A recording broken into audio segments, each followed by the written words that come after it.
Hai guys, yuk belajar IPA kembali bareng Mr. Ervan.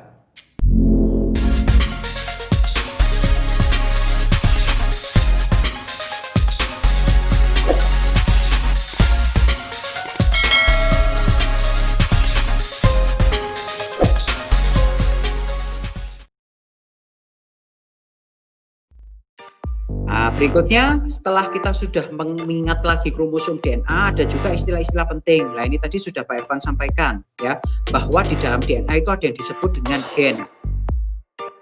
Ya, di dalam gen tadi berisi sifat-sifat yang akan diwariskan kepada keturunan.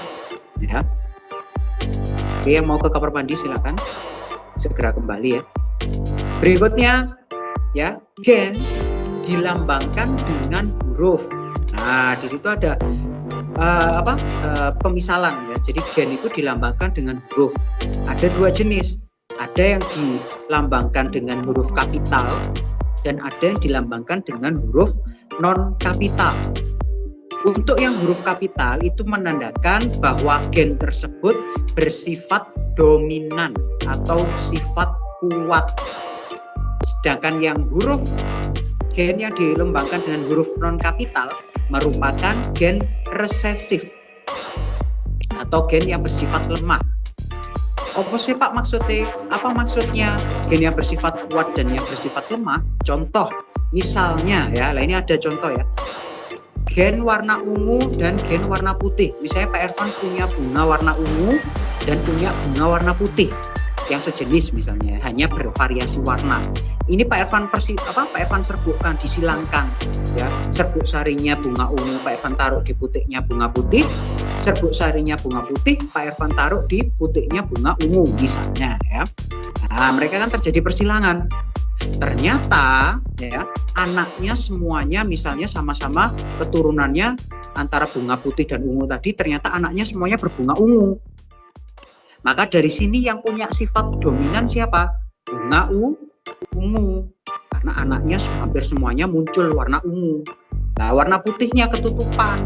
Ketutupan oleh siapa? Ketutupan oleh warna ungu. Oleh sebab itu gen warna ungu disebut gen dominan karena banyak muncul. Ya. Sedangkan warna putih disebut gen resesif. Ya, sering ditutupi oleh gen dominan, gen yang kuat. Maka gen warna ungu diberi simbol huruf kapital. Nah, di situ Pak Ervan pakai huruf U. Maka lawannya yang resesif warna putih Pak Ervan beri huruf U kecil atau yang non kapital. Nah, pertanyaan berikutnya, Pak, apakah harus pakai huruf U untuk simbol gen? Tidak. Boleh kamu pilih semua abjad, boleh A sampai Z. Ya, asalkan konsisten. Misalnya kamu lebih mudahnya sih ya mengikuti huruf depan dari sifatnya, misalnya merah, jadi kamu ambil simbol huruf gen simbol gennya apa? M. Nah, seperti itu ya. Jadi jangan habis M terus nanti ketemu merah lagi kamu ganti L ya, jangan ya, itu nggak konsisten. Jadi harus konsisten pemilihan simbol hurufnya. Oke, sampai sini mungkin ada yang mau ditanyakan dulu anak-anak? Ada yang masih bingung membedakan antara dominan dan resesif? Saya, Pak. Bingungnya gimana, Mas? Maksudnya bisa dijelaskan kembali nggak biar lebih apal? Gimana? Dijelaskan kembali yang apa? Dijelaskan kembali biar lebih tahu. Tuh. Oke, ini siapa Mas? Siapa ini yang tanya? Mas Andi. Oke, sudah hadir ya berarti. Oke, terima kasih Mas Andi. Oke, jadi Pak Irfan jelaskan ulang ya. Jadi ya, di dalam tubuh kita, di dalam DNA itu ada kode-kode gen ya. Nah, gen inilah yang isi dari sifat-sifat yang nanti akan diwariskan kepada keturunan ya. Nah, gen ini kan letaknya di DNA tadi toh. Nah, DNA nanti yang akan diwariskan kepada keturunan. Nah, gen sendiri itu bisa disimbolkan atau dilambangkan dengan huruf kapital dan non kapital. Jadi ada maknanya ketika sama nulis kode gen ya. Huruf besar sama huruf kecil itu ada maknanya. Ketika sama menuliskan kode gen pakai huruf kapital, huruf besar, maka gen tersebut bermakna bahwa termasuk gen dominan atau gen yang memiliki sifat kuat. Sedangkan kalau sama nulis kode gennya pakai huruf non kapital, huruf kecil, maka maknanya apa? Gen tersebut merupakan gen resesif, gen yang bersifat lemah. Apa maksudnya dominan sama lemah atau yang resesif? Yang kuat dan yang lemah. Oke, ini contohnya. Misalnya Pak Ervan punya bunga ungu sama putih. Yang di bawahnya itu ya, gen warna ungu, gen warna putih. Bunga A warnanya ungu, bunga B warnanya putih. Tapi sama-sama dalam satu jenis yang sama bunganya. Misalnya Pak Ervan anggap ini misalnya bunga ercis. Ya, yang satu bunganya ungu, satunya ercis bunganya putih. Pak Ervan silangkan. Serbuknya Pak Ervan ambil serbuk saringnya, disilangkan ya dengan bantuan manusia ya. Ternyata anaknya semuanya warnanya ungu. Nah, berarti dari warna ungu sama putih yang dominan yang muncul pada keturunannya gennya siapa? Gen warna ungu. Ya, karena anaknya semuanya warnanya ungu, kan berarti warna ungu yang lebih dominan daripada warna putih. Karena ungu lebih dominan, maka penulisan gen untuk warna ungu disimbolkan dengan huruf kapital. Sedangkan yang putih yang tidak dominan atau yang resesif tadi karena tidak muncul, tidak nampak, maka kita bisa tulis dilambangkan dengan huruf U non kapital. Pak, kenapa enggak kita tulis huruf P saja? Tidak boleh, karena dia termasuk lawan dari ungu. Lawan dari ungu itu apa? Sesama warna ya, yang satu ungu sama satu putih. Kalau kamu mau pilih huruf P, maka ungu kamu simbolkan dengan huruf P besar, putih P kecil. Tapi kalau kamu mau pakai huruf U, maka yang dominan yang kapital U besar ya, maka yang resesifnya U kecil. Bisa ditangkap sampai sini, Mas Sandi? Bagaimana? Bisa tertangkap penjelasannya Pak Ervan? Membedakan antara dominan sama resesif, sifat kuat dan sifat lemah. Halo, Mas Andi? Bisa ya? Ya, semoga bisa tertangkap penjelasan Pak Ervan tadi ya, antara dominan sama resesif. Oke, nah sekarang coba perhatikan anak-anak, akan timbul ya dari penulisan gen yang sudah kita tuliskan, ada huruf kapital, ada non kapital, ya huruf besar, ada huruf kecil. Nah, perbedaan ini disebut dengan alel ya. Jadi mereka satu alel. Alelnya apa? U. Cuman bervariasi. U besar menandakan gen dominan, U kecil atau non kapital menandakan apa? Menandakan alel gen resesif. Ya. Nah, ini contohnya. Misalnya Pak Ervan menuliskan ya, dari kode-kode gen tadi Pak Ervan buat variasi ya. Di sini ada variasi U besar, U besar, U kecil sama U kecil, U kecil. Nah, variasi ini disebut dengan genotif. Jadi dari gen yang sudah kita simbolkan tadi ya, maka bisa kita tuliskan gen-gen tersebut ya, kita kumpulkan akan menjadi yang disebut dengan genotip. Apa itu genotip? Keseluruhan informasi genetik dari suatu individu. Nah, setiap sifat memiliki genotip yang dituliskan dengan dua huruf. Contoh, Pak Ervan menuliskan misalnya ya, di sini ada genotip U besar, ya, itu satu sifat. Kemudian Pak Ervan bisa juga menuliskan, menggabungkan U besar, U kecil, boleh. Kemudian apalagi perlu kemungkinannya lagi U kecil, U kecil. Jadi ada 3 jenis genotip yang bisa kita buat. Oke, Pak Ervan ulangi lagi ya. Dari gen-gen yang kita sudah tulis lambangnya tadi, U besar, U kecil, itu bisa kita buat ya, kita bentuk menjadi yang disebut dengan genotip. Di mana dalam menulis genotip dalam satu sifat ya, itu harus terdiri dari 2 huruf. Jadi kalau Saman mau menuliskan bunga warna ungu, ya, maka harus menuliskan genotipnya apa? U besar, U besar. Maka kita baca apa genotifnya? Nah, bunga warna ungu, U besar, U besar. Kalau hanya kita tuliskan U saja, itu namanya bukan genotif. Kalau hanya satu huruf, nah, itu istilahnya adalah gamet nanti. Ya, tapi kalau terdiri dari dua, U besar, nah itu disebut dengan genotif. Ya, Irfan lanjutkan lagi. Ya, genotif ya yang terdiri dari penulisan yang sama-sama menggunakan huruf kapital atau sama-sama menggunakan huruf non kapital itu disebut dengan gen homozigot. Nah, contohnya ya, genotif U besar kan sama-sama besar-besar. Maka itu disebut genotif homozigot. Kalau ini U besar U kecil, nah, ada besar ada kecil, maka ini disebut dengan genotif heterozigot. Ini U kecil disebut dengan genotif homozigot. Dari penulisan genotif ini akan lahir yang disebut dengan fenotif. Fenotif itu adalah sifat yang tampak dari yang sama tulis sebagai genotif tadi. Dia akan menghasilkan yang disebut dengan fenotif, sifat yang dapat diamati. Maksudnya apa? Contoh sama tadi menuliskan genotifnya U besar. Maka fenotif atau sifat yang tampak apa? Ungu. Jadi fenotif itu sifat yang tampak yang bisa dilihat oleh mata. Ya, hasil penerjemahan dari genotif. Itu disebut fenotif. Ya, genotifnya U besar. Maka fenotifnya apa yang tampak? Warna ungu.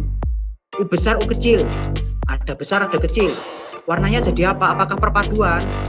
Belum tentu, ya. Nah, ini bisa jadi kalau muncul dominan, nah, maka dia akan menghasilkan yang sifat dominan yang tampak, yaitu warna ungu. U kecil, fenotifnya apa? Putih, karena nggak ada gen dominannya, maka baru gen resesif ini warna putih ini dia muncul. Oke, sampai sini anak-anak masih bingung membedakan genotif dan fenotif atau sudah paham bagaimana membedakan genotif? Pusing sih, fenotif itu yang mana sih? Sudah bisa membedakan ya antara genotif dan fenotif? Bisa ya? Belum bisa, Pak. Oke, jadi genotif itu kalau kamu perhatikan dia berupa kode-kode. Misalnya ada huruf U, huruf A, ya, itu adalah genotif pakai kode-kode. Kalau fenotif itu berupa sesuatu sifat yang tampak, bisa warna, misalnya ungu, putih, merah, atau misalnya tinggi, pendek, halus, keriput, ya, gelap, terang, itu termasuk fenotif. Terjemahan dari genotif. Oke, Pak Irfan lanjutkan. Istilah berikutnya yang nanti juga akan kalian pakai pada materi ini, yaitu parental. Ya, parental itu adalah induk, berasal dari kata parent, orang tua. Ya, tapi dalam istilah pewarisan sifat kita sebutnya induk atau parental, dilambangkan dengan huruf P kapital, huruf P besar. Ya. Kalau ada induk pasti ada keturunan, ya, atau anak. Nah, pada pewarisan sifat, pada pewarisan sifat anak atau keturunan itu dilambangkan dengan atau dikenal dengan istilah filial. Apa itu filial? Filial itu merupakan keturunan. Ya, dia disimbolkan dengan huruf F besar. Ya. Oke, sampai sini mungkin ada yang mau ditanyakan dulu anak-anak? Ya, jadi ada parental induk, anak atau keturunannya disebut dengan filial. Ya, dilambangkan dengan huruf F. Oke, kalau tidak ada, nah kita lanjut sekarang ke slide berikutnya. Ya. Nah, pewarisan sifat, ya, yang nanti istilah-istilahnya yang kita pakai itu yang seperti yang sudah kita bahas tadi. Sebenarnya siapa sih Pak pewarisan yang menemukan pewarisan sifat ini? Kok bisa manusia memprediksi keturunan, ya, memprediksi jenis keturunan, rasio keturunan. Nah, ini diawali ya. Ada sedikit cerita. Jadi beliau adalah bapak genetika. Ya, beliau yang menemukan teori yang kemudian teori ini berkembang menjadi hukum pewarisan sifat ya. Beliau adalah Bapak Gregor Mendel ya. Bapak Gregor Mendel ini adalah seorang biarawan ya. Jadi beliau adalah pekerja yang ada di gereja ya, pelayan umat yang ada di gereja. Tapi selain sebagai pelayan umat ya, sebagai biarawan, beliau juga aktif meneliti, suka terhadap sains ya. Jadi beliau ini meneliti. Kebetulan beliau adalah orang berkebangsaan Austria, Bapak Gregor Mendel ini. Beliau ketika di gereja, di sekitar gerejanya itu terdapat banyak tanaman. Ya, salah satunya adalah tanaman ini. Ada yang tahu tanaman ercis ya? Nah ini ya tanamannya. Kalau mungkin lebih jelasnya buahnya seperti ini ya. Ini namanya tanaman ercis. Nah, beliau melakukan penelitian terhadap tanaman ini ya. Kenapa kok beliau memilih tanaman ercis? Nah, ini ada sebabnya. Kenapa kok yang digunakan penelitian pewarisan sifat ini memakai tanaman ercis atau Pisum sativum ya nama ilmiahnya? Karena ada beberapa kelebihan. Kelebihan yang pertama, tanaman ercis ini yang pertama yaitu tanaman ini mudah tumbuh. Ya, jadi tanaman ercis ini sangat mudah tumbuhnya sehingga Bapak Gregor Mendel ini menggunakan tanaman ercis. Ya. Selain mudah tumbuh, tanaman ercis ini juga berumur pendek anak-anak. Jadi ketika disilangkan dia cepat menghasilkan keturunan. Ya, jadi cepat habis disilangkan mungkin selang berapa hari atau berapa minggu ya, baru keturunannya ada. Jadi bisa dilihat bagaimanakah hasil keturunannya ketika kita menyilangkan induk yang berbeda. Nah ini ya mengapa tanaman ercis itu dipilih karena berumur pendek. Kemudian selain itu tanaman ercis ini juga merupakan tanaman yang mudah melakukan penyerbukan sendiri dan juga gampang disilangkan. Ya, jadi sangat mudah dia melakukan autogami ataupun dengan cara bantuan manusia ya. Dibantu persilangannya. Selain itu juga keturunannya juga bisa cukup banyak ya dan variasinya juga cukup banyak variasi dari tanaman ercis ini.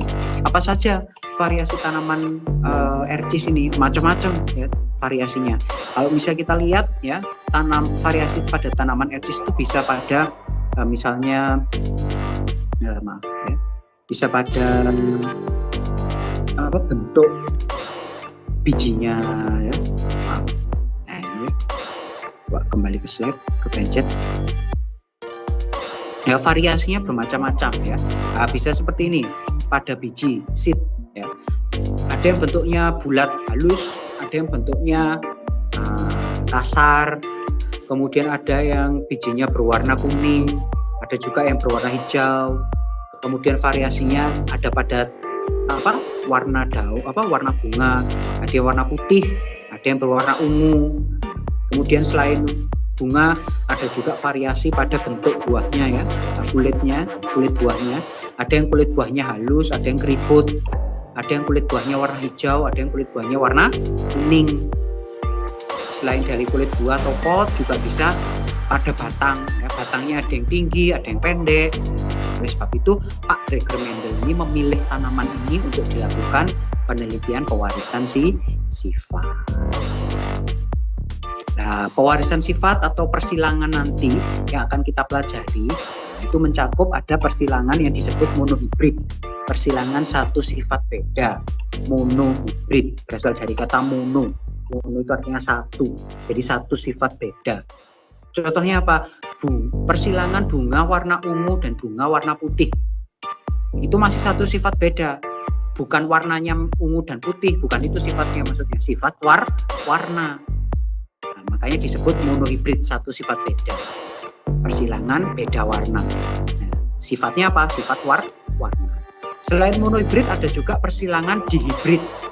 Dihibrid itu berasal dari kata di itu dua. Berarti ada dua sifat beda. Contohnya apa Pak? Misalnya tanaman ercis berbatang tinggi ya, berbunga ungu disilangkan dengan tanaman ercis berbatang pendek berbunga putih. Nah, ini ada dua sifat beda. Apa? Ukuran batang dan warna bunga. itu baru disebut dua sifat beda. Kalau hanya warna bunga yang berbeda, itu masih satu sifat beda. Ya, paham ya? Apakah hanya sampai di hibrid Pak persilangan itu? Tidak, ya, masih ada lagi. Nanti kalau kalian di SMA perguruan tinggi ya ngambil jurusan IPA, kalian akan mempelajari lagi persilangan. Ada yang namanya persilangan trihibrid, ya, 3 sifat beda. Ada juga persilangan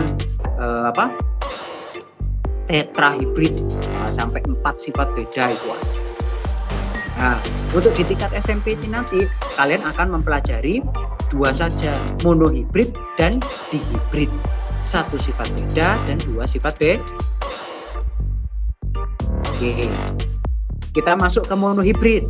Persilangan monohibrid itu dibedakan juga menjadi 2. Ada monohibrid dominan dan ada monohibrid intermediate. Ya, jadi persilangan monohibrid itu dibagi jadi 2. Ada monohibrid dominan dan juga ada monohibrid intermediate. Ada 2 ya jenisnya ya. Dan hari ini akan kita pelajari, kita fokus dulu ke monohibrid dominan ya. Baru pertemuan berikutnya nanti kita belajar monohibrid intermediate dan persilangan di hibrid. Ya, jadi kita sekarang fokus ke monohibrid dominan terlebih dahulu. Oke, sampai sini Pak Irfan buka sesi tanya jawab dulu, silakan. Kalau memang ada yang masih menjadi kendala, kalian belum paham, silakan ditanyakan. Mumpung masih sampai di sini. Pak Irfan, ya silakan. boleh dicatat Pak? Oh boleh ya. Yang slide ini tadi mungkin, bentar ya Pak Irfan, back sebentar. Ini penting ini. Ini bisa kalian screenshot dulu, nanti kalian salin di catatanmu. Oh ya, makasih Pak. Oke, ya biar Pak Irfan tidak lama-lama ya. Nah ini yang Pak Irfan tampilkan ini silakan di screenshot dulu. Ya, kalau sudah kalian screenshot, pindah ke catatanmu. Siapa tahu tugas hari ini adalah mengumpulkan resume atau catatan. Siapa tahu. Buat jaga-jaga, jadi nanti pelajaran IPA selesai, tugasmu juga sudah beres, jadi nggak kebebanan tugas. Sudah di screenshot? Oke ya, nanti tinggal kalian salin saja. Oke, ini juga perlu di screenshot sepertinya ya. Bentar.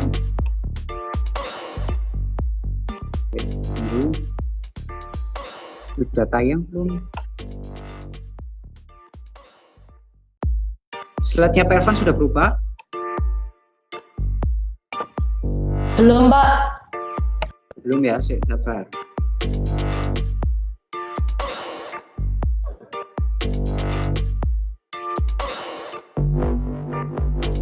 Oke. Sabar ya, masih delay. Nah, ini sudah muncul. Nah, ini juga kalian screenshot, nanti bisa kalian salin sebagai catatanmu ya.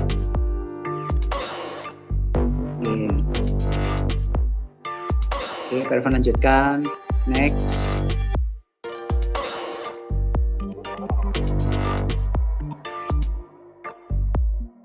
Berikutnya ini juga bisa kalian salin. Ya, screenshot kemudian disalin.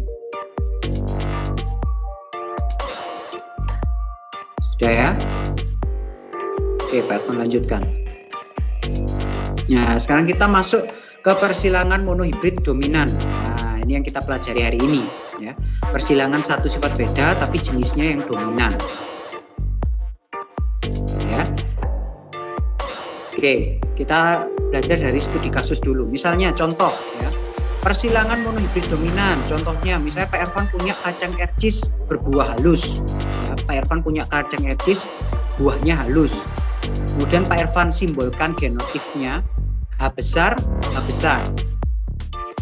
Dan juga Pak Irfan punya kacang ercis berbuah keriput, genotifnya H kecil.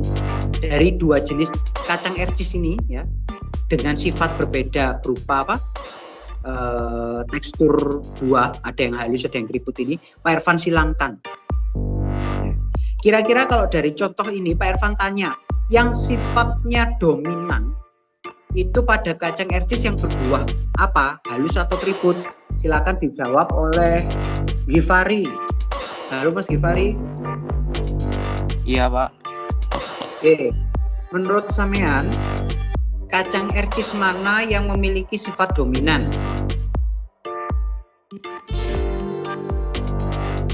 Yang berbuah halus atau yang berbuah keriput?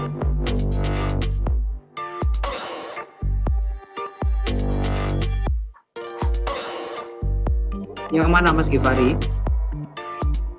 Yang punya sifat dominan, yang berbuah halus atau berbuah keriput? Yang berbuah halus. Kenapa kok yang berbuah halus yang dominan, Mas?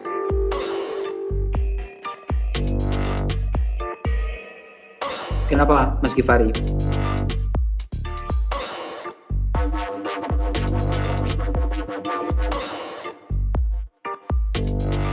Mengapa yang berbuah halus itu yang dominan? Coba melihat genotifnya, Mas Gifari, genotifnya. Genotif itu yang dikode dengan huruf, ya. Ada H besar, H besar, H kecil, H kecil. Kalau huruf besar, berarti artinya apa? Gen dominan atau yang menang, ya. Kalau yang hurufnya disimbolkan dengan huruf kecil non kapital, maka artinya apa? Gennya resesif. Nah, dari sini kan terlihat kayak katanya Saman tadi, yang dominan yang mana? Yang berbuah Halus. Alasannya kenapa? Karena genotifnya H besar. apa? Nah, disimbolkan dengan huruf H besar. Sudah bisa ya membedakan mana yang dominan, mana yang resesif. Bisa, Pak. Nah, sehingga kalau yang dominan buah halus, ya, maka nanti keturunannya pasti akan lebih banyak yang punya sifat apa? Berbuah halus. Ketika ini nanti disilangkan, ya, yang berbuah halus dengan buah keriput, pasti nanti keturunan atau anak-anaknya, ya, akan banyak yang berbuah halus. Kenapa? Karena yang sifat dominannya berbuah halus. Nah, apakah berbuah keriput? Tidak ada, Pak. Nah, kita lihat, ya, kita buktikan dengan cara persilangan. Oke, langkah pertama untuk melakukan persilangan bagaimana? Lihat, semuanya coba perhatikan, ya. Fokus dulu. Ayo. Yang pertama, kita harus menentukan induknya. Induk tadi dilambangkan dengan huruf P. Nah, itu kok ada satunya, Pak? Satu itu menandakan induk pertama. Jadi dia P1 artinya induk pertama. Kita tuliskan induk pertamanya apa? Ercis buah halus, H besar, dan ercis buah keriput, H kecil. Ini induk pertamanya. Yes, yo. Menentukan induk paham ya? Bagaimana menentukan induk? Ada masih bingung menentukan induk? Bisa ya? Oke. Setelah induk sudah ditentukan dari soal tadi, maka langkah berikutnya kita menentukan gamet. Apa itu gamet? Nah, gamet itu adalah, nah ini ya, isi dari genotif yang sudah kita tentukan tadi, pemisahan genotifnya tadi. Misalnya H besar, maka dari situ kita bisa menentukan gametnya adalah H besar. Lupa kan 2, cukup ditulis 1 karena sama. H kecil, genotif gametnya apa? Huruf H kecil. Ya, jadi kalau humusigut, genotifnya humusigut sama, ya, besar atau kecil, maka gametnya cukup sampean tulis 1 saja. Oke, menentukan gamet sudah bisa, sudah paham atau masih ada kesulitan? Kalau masih ada kesulitan, Bapak jelaskan lagi bagaimana menentukan gamet. Bisa ditangkap ya cara menentukan gamet. Oke, cara menentukan induk gimana, Pak? Ya. Saya bingung. Cara menentukan induk itu dari soalnya, Mas. Jadi sama lihat soalnya apa. Di soalnya ini kan apa? Persilangan kacang ercis buah halus dan buah keriput. Berarti yang disilangkan apa? Buah halus disilangkan dengan buah keriput. Jadilah mereka induk. Oh ya. Saya ya. Nah, jadi menentukan induk pertamanya dari mana? Induk pertama ditentukan ya dari soal yang diminta. H besar, buah halus, dan buah keriput ini disilangkan. Ini jadi induk. Kalau induk sudah ditentukan, maka kita kedua tadi apa? Menentukan gamet. Kalau genotifnya homozigot atau genotifnya terdiri dari apa? Huruf-huruf yang sama-sama besar atau sama-sama kecil, maka gametnya cukup sama tulis satu saja. H besar, gametnya H besar, wis cukup. H kecil, gametnya H kecil, wis mari. Kalau sudah terbentuk gamet, nah maka langkah berikutnya apa yang terbentuk? Kita bisa menentukan F itu filial atau keturunan. Kok ada angka satunya, Pak? Ini menandakan bahwa dia keturunan pertama atau keturunan ke-1. Diperoleh dari mana keturunan ini, Pak? Keturunan diperoleh dari penggabungan gamet. Tadi kan sama sudah menentukan ada gamet H besar, ada gamet H kecil dari yang keriput. Nah, gamet ini sama satukan, akhirnya dia membentuk yang disebut keturunan. Nah, tadi F1. F1-nya jadi apa di situ? H besar, H kecil. Ya, genotifnya H besar, H kecil. Tapi ini termasuk genotif heterozigot. Kenapa kok heterozigot? Karena ada yang kapital dan ada yang non kapital. Ada huruf H besar, ada huruf H kecil. Tapi fenotipnya apa? Yang tampak, yaitu tetap halus. Kok nggak keriput, Pak? Karena di situ ada gen H besar yang dominan sehingga menutupi sifat keriput, maka anaknya akan berubah jadi buah halus. Tapi genotifnya jadi H besar, H kecil. Oke, sampai F1 ini ada pertanyaan atau mungkin ada kesulitan, silakan ditanyakan anak-anak. Bisa ditangkap ya? Bisa. Oke, bisa. Oke, kita lanjut. Bisa. Pak, apakah kita hanya berhenti sampai di keturunan pertama untuk mencari persilangan? Belum. Karena persilangan pertama ini masih belum bisa menentukan bagaimana variasi keturunannya nanti. Oleh sebab itu kita lanjut sampai di keturunan kedua. Nah, untuk mencari keturunan kedua, maka apa yang harus kita lakukan? Kita harus menyilangkan sesama F1. Ya. Jadi kita harus menyilangkan antar F1. F1-nya siapa? H besar, H kecil, berarti disilangkan dengan sesamanya, maka juga disilangkan dengan H besar, H kecil. Nah, inilah dimaksud dengan P2 atau induk kedua.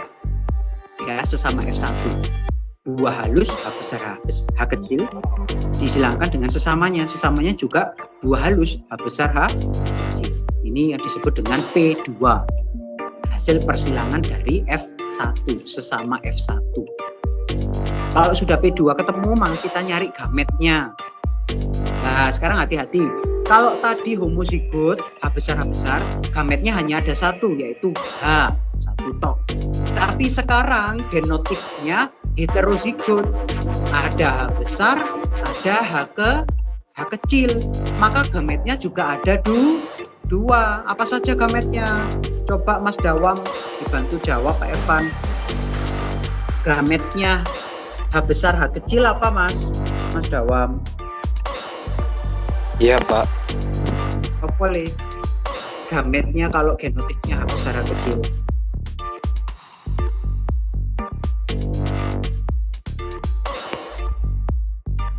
Apa, Mas? H besar dan H kecil. H kecil, betul.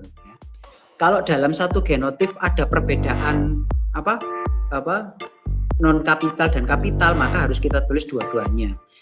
Sehingga kalau genotifnya heterozigot, ya, ada huruf besar, ada huruf kecil, maka gametnya juga ada dua. Ada yang besar dan ada yang kecil. Tapi kalau sama-sama besar atau sama-sama kecil, itu cukup kita tulis satu saja, sudah mewarnai. Ya. Begitupun juga berikutnya ya, H besar, H kecil selanjutnya juga ada dua gametnya, H besar dan juga H. Nah, kalau sudah kita bisa menentukan gamet, maka kita bisa menentukan apa? F2 keturunannya. Nah, Pak, Kalau ada dua kan enak Pak, gametnya tinggal disatukan langsung jadi keturunan. Nah kalau ini ada 4 gametnya, gimana Pak kita menentukan keturunan atau F2-nya? Nah berarti kita satu-satu kita silangkannya. Yang pertama kita silangkan H besar yang di kiri dengan H besar yang di kanan. Ya, kita tuliskan, jadilah F2. Ditulis H besar, H besar. Fenotifnya apa? Buah halus. Berikutnya kita silangkan lagi H besar yang di kiri dengan H kecil yang di kanan.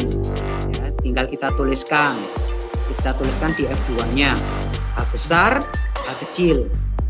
Fenotifnya apa? Buah halus. Apakah cukup atau sudah? Belum. Nah, kenapa? Karena yang gamet H kecil di kiri kan belum disilangkan. Sekarang pindah H kecil yang di kiri. Sekarang H kecil yang di kiri silangkan dengan H besar yang ada di kanan. Jadi ya, terus maka kita bisa menuliskan H besar, H kecil. Pak kok nulisnya nggak H kecil dulu Pak? Nah, aturannya ketika menuliskan genotif, nah, itu harus diawali dengan yang dominan. Ya, jadi dominannya harus di depan. Jadi Saman menuliskannya harus H besar dulu, baru H kecil. Nah kalau sudah sekarang H kecil yang di kiri silangkan dengan H kecil yang di kanan. Tinggal Saman tuliskan. Nah H kecil kan ketemu jadi buah keriput. Nah dari F2 inilah kita bisa memprediksi keturunan ketika kita menyilangkan suatu tanaman ataupun hewan. Ya, dari sini akhirnya bisa kita tarik kesimpulan. Tarik kesimpulannya apa? Ada yang disebut dengan rasio genotip, ada yang disebut dengan rasio fenotip. Rasio itu perbandingan. Ya. Kalau Saman perhatikan genotipnya di situ ada berapa jenis? Ada 3 jenis. Di situ Pak Irfan kasih 3 warna yang berbeda. Ada biru muda, ada orange, ada kuning. Karena ada 3 jenis genotip ya. Ada genotip H besar, ada genotip H besar, H kecil, ada genotip H kecil, H kecil. Kalau kita buat perbandingan, nah jadinya seperti yang di kotak itu, di kotak biru itu. Rasio genotip H besar dibanding H besar, H kecil dibanding H kecil adalah 1:2 banding 1. Untuk rasio genotif. Kalau rasio fenotif, rasio yang tampak Pak, hanya ada 2 jenis. Apa jenisnya? Buah halus dan buah keriput. Maka perbandingannya berapa antara buah halus dan buah keriput? 3:1. Nah, selesai. Ya, mudah bukan? Mudah Pak. Mudah ngeluh. Mudah. Ya, lek Saman fokus insya Allah. Ya. Oke, mungkin ada yang mau bertanya dulu, silakan. Atau ada yang masih menemui kesulitan, silakan, tidak apa-apa ditanyakan, tidak usah malu. Semakin kamu bertanya, Pak Irfan senang, berarti anak-anak ini benar menyimak apa penjelasan saya, nggak disambil lio-lio. Ya. Lek kamu pura-pura paham tapi nggak paham, nggak tanya, ya wes. Nanti kalau di belakang Pak Irfan terus jelaskan, masuk materi berikutnya tambah nggak paham, yo. Wis itu konsekuensinya karena kamu tidak berani jujur dengan dirimu sendiri. Ya silakan sebutkan nama yang mau bertanya. Ya Mirza, pertanyaannya gimana Lip?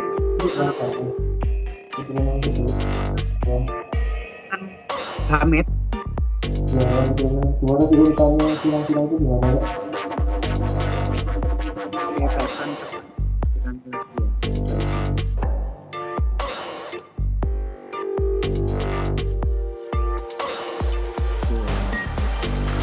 Oke, ini Pak Irfan ulangi lagi ya. Misalnya kita menentukan gamet P2 antara persilangan buah halus H besar H kecil dengan sesamanya buah halus juga, genotifnya juga sama H besar H kecil. Dua tanaman ini yang sama-sama buah halus dengan genotif yang sama ini kita silangkan, maka kita bisa menentukan gametnya. Nah, menentukan gametnya kita lihat dari yang pertama dulu ya. P2 yang induk pertama dulu yang sebelah kiri, buah halus yang H besar H kecil.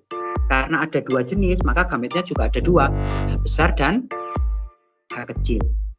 Ya, begitupun untuk gamet yang induk satunya lagi yang sebelah kiri. Genotifnya kan sama, H besar H kecil. Maka gametnya juga ada dua, H besar dan H kecil. Sampai sini bisa ditangkap Mas Mirza? Iya, Pak. Oke. Nah, terus bagaimana cara kita menyilangkannya, Pak, untuk menentukan F2-nya? Begitu kan? Iya. Nah, kita silangkan satu-satu dulu. Kita mulai dari pojok kiri atas. Pojok kiri atas apa? H besar. Ya. Jadi kita silangkan, ya. Sret. Silangkan dengan H besar tapi yang sebelah kanan. Ini yang Pak Irfan kasih anak panah. Sret. Kalau sudah disilangkan langsung dituliskan. Maka hasil persilangannya berupa H besar, H besar. Nah, H gede ketemu H gede. Sekarang berikutnya H besar temukan dengan H yang kecil tapi yang bagian kiri. Ya kan? Nah, ini panahin. Des temukan. Kalau sudah ketemu mereka, tulis H besar ketemu H kecil. Yes. Mari ya ditulis. Kalau sudah, ya, kita beralih ke H kecil tapi yang sebelah kanan. Silangkan lagi dengan H besar yang di kiri. Nah, tulis. Tapi menulisnya tidak boleh H kecil H besar. Tapi menuliskannya harus H besar dulu. H besar baru ditulis H kecil. Terakhir yang kita silangkan adalah H kecil temukan dengan H kecil. Nah, apa yang terjadi? Nah, ketemu tulis H kecil H kecil. Fenotifnya apa? Buah keriput. Nah, kalau sudah ketemu ini F2-nya, barulah bisa kita tarik kesimpulan rasio genotif dan rasio fenotifnya.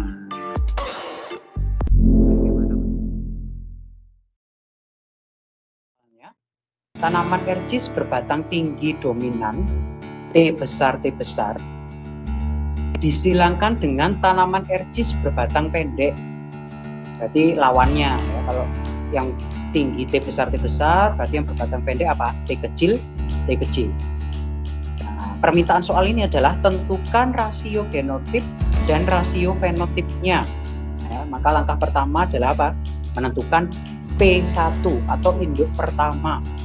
Jadi mana induk pertamanya? Batang tinggi T besar, kita silangkan dengan induk berikutnya apa? Batang pendek T kecil. Kalau sudah ketemu P1 atau induk, nah berikutnya adalah apa yang ketemu? Gamet. Nah, gametnya apa? Yang T besar, gametnya adalah T besar. Batang pendek T kecil, gametnya T kecil. Dari gamet ini nanti anak-anak, nah ini bisa kita tentukan menjadi apa?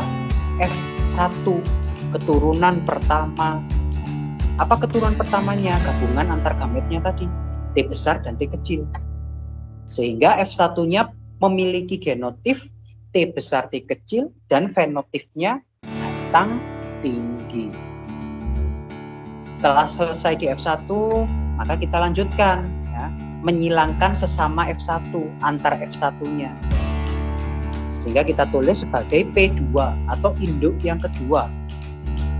Ya, berarti induk keduanya apa? T besar T kecil ya. Kita silangkan dengan sesamanya. Sesamanya siapa? Ya juga batang tinggi T besar T kecil. Kalau sudah ya kita silangkan sesama F1, maka kita bisa menentukan gametnya ya. Untuk gametnya sendiri batang tinggi T besar T kecil ada dua gametnya, T besar dan T kecil. Induk batang tinggi berikutnya juga sama, punya dua gamet, T besar dan juga T kecil. Sama-sama punya dua gamet mereka. Nah, sekarang sudah gametnya terbentuk, maka baru kita bisa menentukan F2 keturunan yang kedua. Oke, sekarang silangkan T di sebelah kiri ya, silangkan dengan T besar yang di sebelah kanan. Jadi T besar tulis di F2. T besar batang tinggi. Kalau sudah T besar sebelah kanan kiri silangkan dengan T kecil sebelah kiri kanan ya. Nah, tulis T besar, T kecil. Batang tinggi juga. Kalau sudah, T kecil sebelah kiri silangkan dengan T besar sebelah kanan. Tulis, berarti T besar, T kecil, batang tinggi. Terakhir, yang kita silangkan T kecil dengan T kecil. Menghasilkan fenotip apa? Batang pendek. Dari sini kita bisa menemukan rasio genotipnya dan rasio fenotipnya, ya. Di mana rasio genotipnya ada 3 jenis, T besar, T besar, T besar, T kecil, T kecil, T kecil. 1:2:1. Sedangkan untuk rasio fenotipnya ada 2 jenis, batang tinggi dan batang pendek. Tingginya ada berapa kalau kamu hitung di situ? Ada 3, pendeknya 1, maka perbandingannya 3:1. Oke, dari pembahasan soal yang pertama ini, cocokkan dengan jawaban yang sudah kamu kerjakan tadi. Kira-kira salah kalian tadi ada di mana, ya? Di tahap yang mana persilangannya? Kalau sudah betul semua, ya, nanti kalian tinggal dibaca lagi, dipahami ulang lagi, agar semakin paham. Ya, anak-anak. Tadi juga sudah Pak Irfan kirimkan assignment untuk hari ini, ya, 3.2, bab 3 pertemuan 2. Tugasnya apa, ya? Hasil latihan soal ini sudah kalian kerjakan ini tadi bersama-sama ini, dan juga pembahasannya untuk pembetulan kalian tadi. Silakan kalian foto, ya. Usahakan terbaca, ya. Fotonya ojo ngeblur ya, Kak, terbaca. Jadi usahakan fotonya terlihat, tulisannya terbaca. Silakan di-upload di assignment yang sudah Pak Irfan kirim. Ya. Jadi enak, ya, selesai pelajaran wis mari. Ya. Jangan ditunda, ya. Terus kok ae. Nanti kalau kamu tunda-tunda akhirnya lupa, ya. Untuk tugasnya jadi numpuk. Biar nggak numpuk. Ya, silakan. Itu yang perbandingan itu berdasarkan apanya, Pak? Berdasarkan apa, Mas? Dari mana yang satu banding dua itu dari mana, Pak? Oke, dari yang kotak-kotak ini loh, Mas. Di sini kan Pak Irfan, sebentar ya. Kursornya kelihatan nggak? Kursornya Pak Irfan. Nah, itu loh ya. Di sini kan ada 4 kotak yang Pak Irfan beri warna, ada biru muda, ada orange, ada kuning, ya kan? Ya. Nah, ini kotak-kotak yang Pak Irfan buat ini untuk menentukan, menghitung perbandingannya. Contoh, T besar.